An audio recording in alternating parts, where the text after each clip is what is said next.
Hi there everyone, welcome to this week's video where we're going to discuss Sappho on love.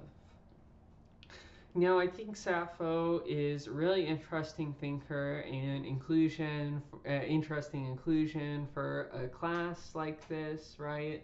Because Sappho certainly didn't write philosophy in the way that Plato or maybe other ancient Greek thinkers traditionally thought of philosophy, right? Instead, Sappho wrote in a time even prior to Plato and so on, in sort of the archaic age of Greek thought, and didn't write in the form of theoretical reflections, but instead wrote in the form of what we could call a poem, or more accurately, probably an elegy. These are really fragments of poetry and poems and songs more than they are really complete versions. And the amount that we know about Sappho and what she was like and so on, right, is very, very limited, right? Just to give an example, in this really famous French feminist text, detailing the history of women that they thought was obscured by traditional history, which was concerned with the affairs of men. They included a little passage about Sappho, and it was totally blank, right? And the point that these French feminists were trying to make about Sappho is that, part of the reason why so very little of Sappho remains, and why what we do have is so fragmentary in nature, has to do with the fact that, Western culture, whether you're thinking about ancient Greece or maybe the United States now, right, did not value the intellectual achievements in the same way that, the intellectual achievements of men are valued, right? And so the amount that we know, the amount of research that's done on a figure like Sappho, really pales in comparison with, for example, the amount of work that's done on Homer and so on. So, maybe you think that that's perfectly fine. Maybe you think that Homer, deserves this attention. He was certainly, in many ways more foundational to ancient Greek culture. But nonetheless, I think that you can appreciate that, it's unfortunate that, Sappho and innumerable women like Sappho who do have, really ideas that I think are worth considering are end up basically excluded and neglected from the intellectual canon, right? And so what we're going to do for this video is we're going to read through just a few of some of Sappho's poems. Sometimes I haven't even taken the whole poem, but just a stanza or something like that, right? And we're going to do just a close reading of what Sappho has to say about love.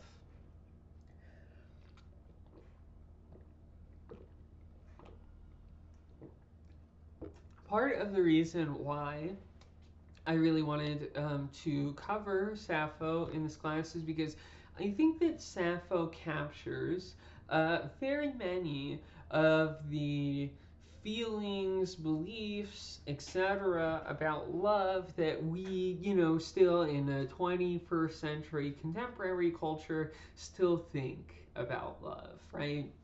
When you're talking to your friends about their love life, for example, right? Something you might or may not do. In any case, I think that many of the concerns that you would have if you, were to engage them in these conversations are concerns that Sappho herself really expresses almost, 3,000 years ago or something like that. And it really goes to show how we can find philosophical thought and philosophical insight inside of texts that are not strictly speaking philosophical, right? And this is for the same reason that, like, before you entered this class, right, you were in a way a philosopher, right? And what I mean by that is that you had a conception of what it means to live a life worth living. You have a conception of what it means to act rightly or what it means for someone to treat you wrongly, for example, right? And so, in these ways, even though you didn't maybe explicitly reflect on these beliefs in the way that philosophers encourage you to do, you nonetheless had a point of view, you had a position, right? And it's likely that, if you get attached to any philosophy, they're going to be the philosophy that is actually attentive to these concerns that you had even before you engaged in your self-conscious philosophical reflection, right? So it's not a big surprise, right, that we find philosophical idea, philosophical insight expressed in the form of a poem. If you look throughout the history of philosophy, I mean, there were philosophers that thought that everything was connected to their philosophy, right? There were philosopher novelists, there were philosopher dramatists, there were philosopher historians, there were philosopher scientists, and it's very common for them to say that their other intellectual achievements, poetry, art, etc., are a reflection of their philosophical view, right? So unsurprising that people that are not professional philosophers would also seek to express philosophical insight in this way, right? Okay, so let's start getting into the close reading. It's worth mentioning, I said this very briefly, but maybe it's worth reflecting more on. These were elegies. And so what that means is that these are songs that would be performed like orally, for things like marriages, religious festivals, spiritual celebrations, things like that, right? And so it's natural that these elegies that are written, in on the occasion of love are themselves like celebrations of love, right?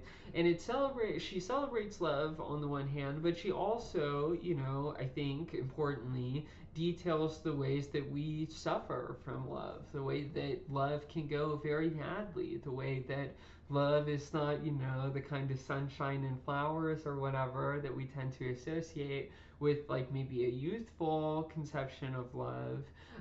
But instead, it can be very heartbreaking and difficult and require a lot of commitment and the ability to persevere through really negative feelings sometimes, right?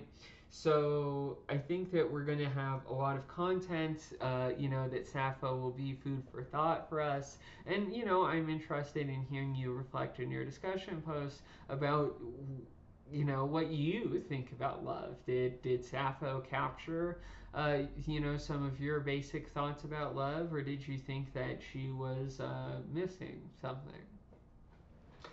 Okay, let's start off. Let's go to this top left quadrant here. This is just a little stanza of poem number 16. And I picked this one out because this passage is really the closest thing that we get to like a thesis statement or something like that, right? A thesis statement is where you express what it is that you seek to prove, right? And in this case, this stanza provides an interpretation of what Sappho thinks is the highest good, the thing that we value the most, and the thing that matters most to us, right? So let's begin. Some say an army of horsemen, others say foot soldiers, still others say a fleet is the finest thing on dark earth. I say it is whatever one loves. Okay, so interesting remarks to start things out, right? So, what are the three things that she identifies is what we might initially think is the finest thing? Well, it's an army of horsemen, it's a group of foot soldiers, it's a fleet, right? Masculine, warlike endeavors. We can see the connection also to the Sophists, right? The Sophists praised their own art because they saw it as a way of leading to political power, right? And an army of horsemen, foot soldiers, and a fleet are also, expressions of a kind of political power, right?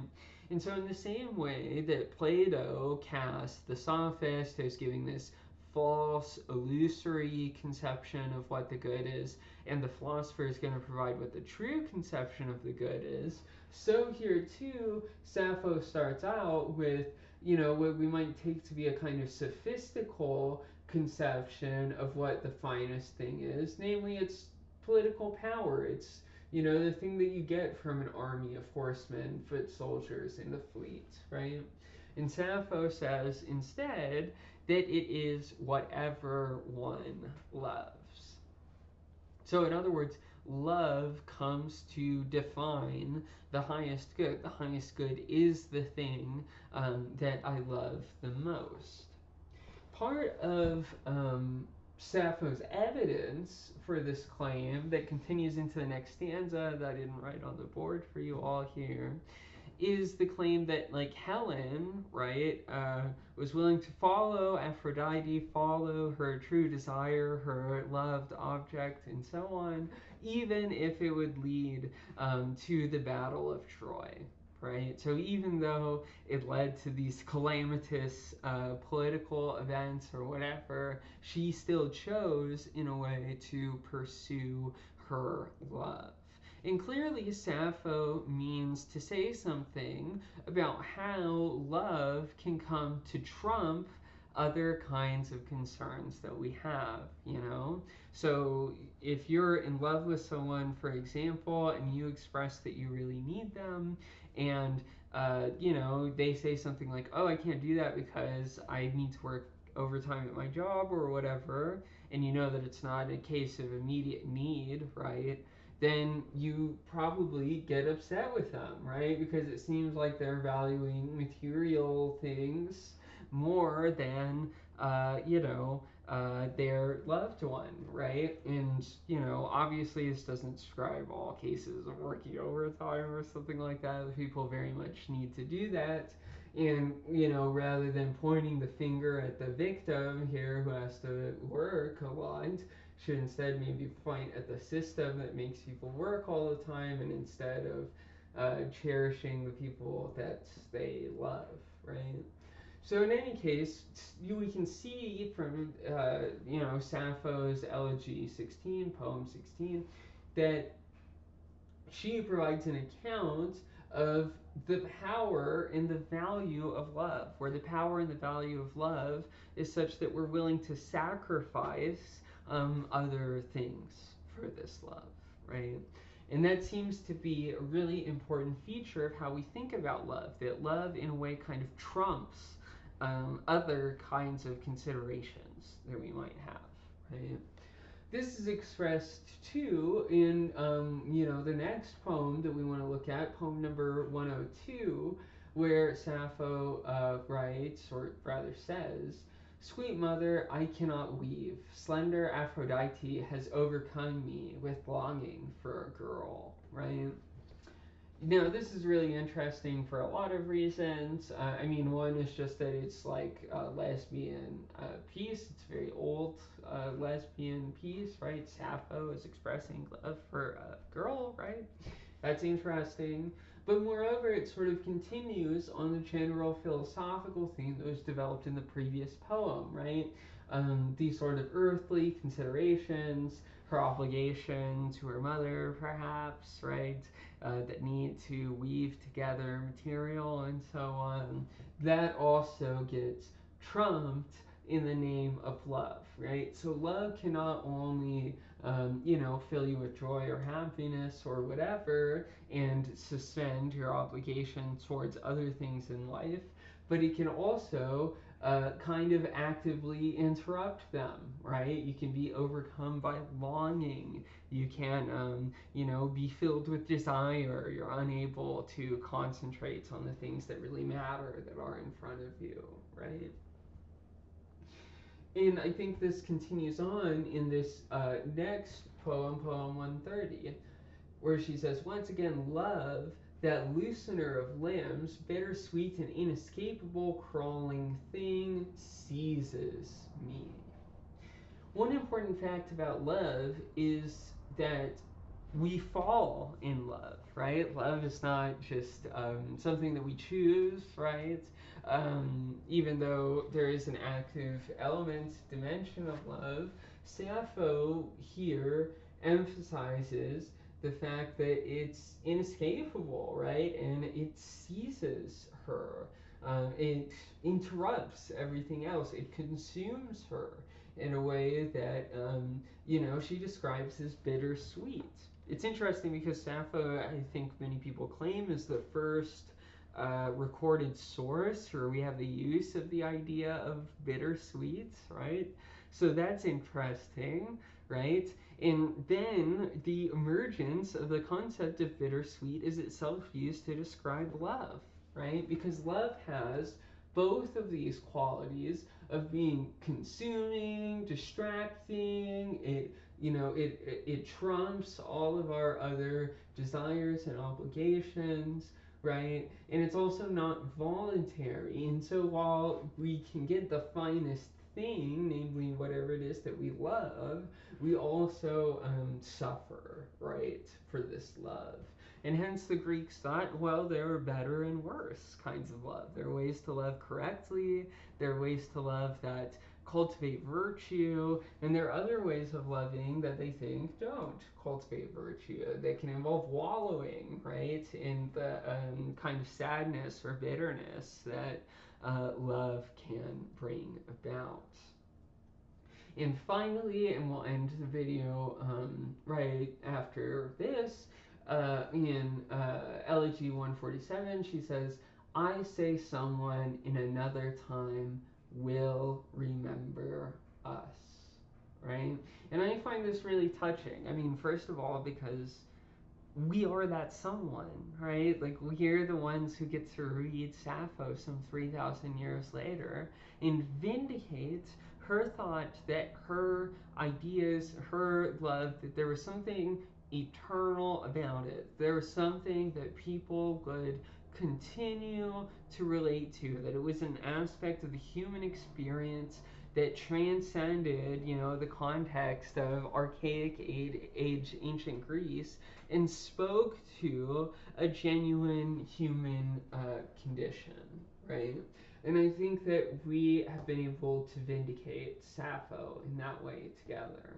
But also, it's worth pointing out that love is also kind of reproductive in nature.